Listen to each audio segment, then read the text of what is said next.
नमस्कार welcome to smart business Odia YouTube channel रे मु आपनको स्वागत जनाउछि। आज मु आपनको पई आउ एक स्पेशल वीडियो नहीं कि आसी अछि।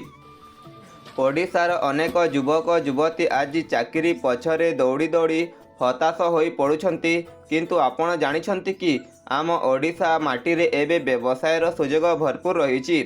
आज मु आपणको एमिति 10टी बिजनेस आइडिया विषय रे कहिबी जहाकू आपण निज गाँ किंबा सहर खूब कम पुंजी रे आरंभ करी मासकू 30,000 रु नहीं कि 60,000 टंका पर्यंत रोजगार करि परिबे। एही वीडियो रे मु केवल आइडिया देबिनी बरं केमिति आरंभ करिवे ताहा मध्ये आपणको जणे देबी। चलंतु वीडियोटी को आरंभ करिबा। प्रथम रे ऑर्गेनिक सार एवं कंपोस्ट उत्पादन। एबे सरकार ऑर्गेनिक चाष उपरे गुरुत्व देउछंती। रासायनिक सार जगु जमी नष्ट हेउछि। आपण गोबर रु सार तैयारी करी ताकू बिक्री करि परिबे।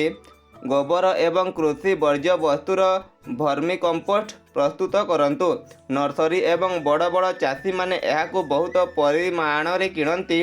आपण ताकू कंपोस्ट प्रस्तुत करी पाखरे नर्सरी किंबा बड़ बड़ चाषी मानकू बिक्री करी बहुत भल लाभ अर्जित करि परिबे। आपणकू एही व्यवसायटी करिबा पई 5 रु 6,000 टंका निवेश करिबाकू पड़िबो ओ आपण मासकू 10 रु 15,000 टंका लाभ अर्जित करि परिबे। द्वितीय रे छतु चाष।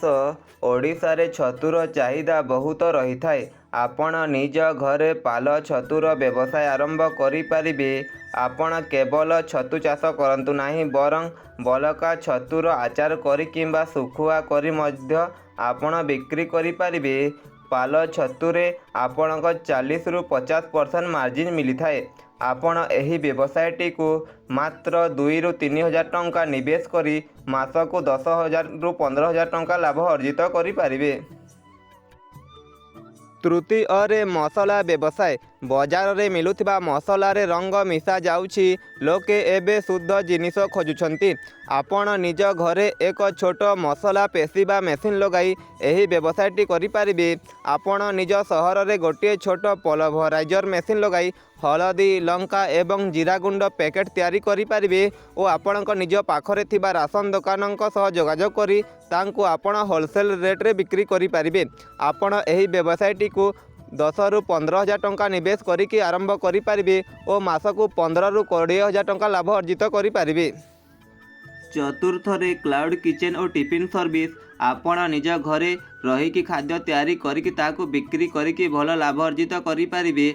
बाहरे रहुथिबा छात्र छात्री एवं चाकिरिया माने घरे खाद्य खोजुछंती।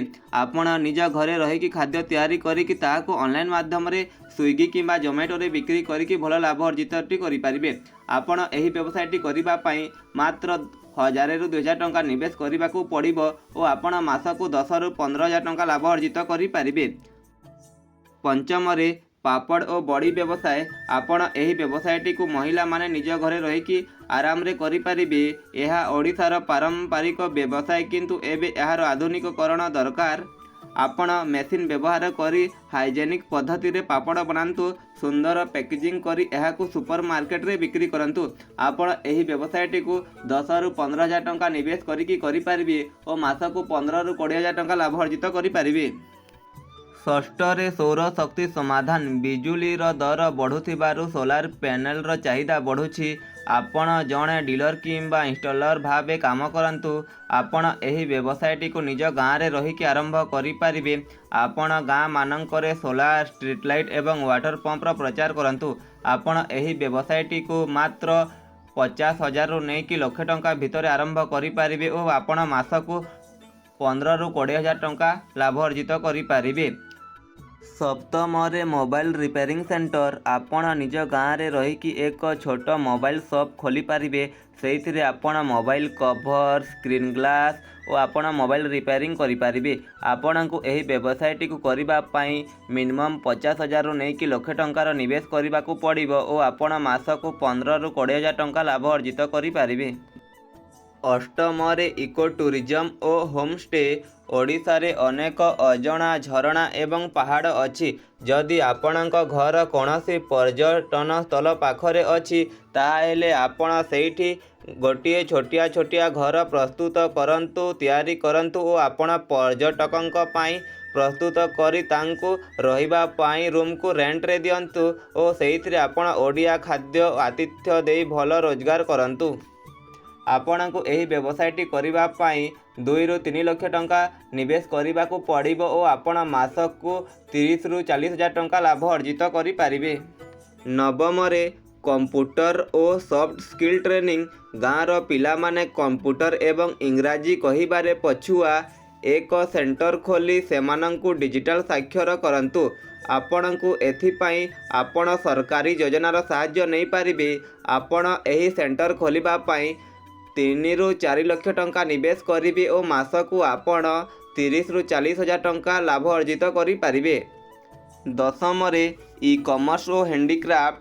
ଆପଣ ଜାଣିଥିବେ ଓଡ଼ିଶାର ଟେରାକୋଟା, ପଟ୍ଟଚିତ୍ର ଏବଂ ସମ୍ବଲପୁରୀ ଶାଢ଼ୀର ଚାହିଦା ସବୁଠାରୁ ଅଧିକ। ଆପଣ ଏହି ହ୍ୟାଣ୍ଡିକ୍ରାଫ୍ଟ ଜିନିଷଗୁଡ଼ିକୁ ଆପଣ କମ୍ ଦାମରେ କିଣିକି ତାକୁ ଅନଲାଇନ୍ ମାଧ୍ୟମରେ ଆପଣ ଆମାଜନ୍, ଫ୍ଲିପକାର୍ଟରେ ବିକ୍ରି କରନ୍ତୁ। ଏଥିରେ ଆପଣଙ୍କ ପ୍ରଫିଟ୍ ମାର୍ଜିନ୍ ବହୁତ ଅଧିକ ରହିଅଛି।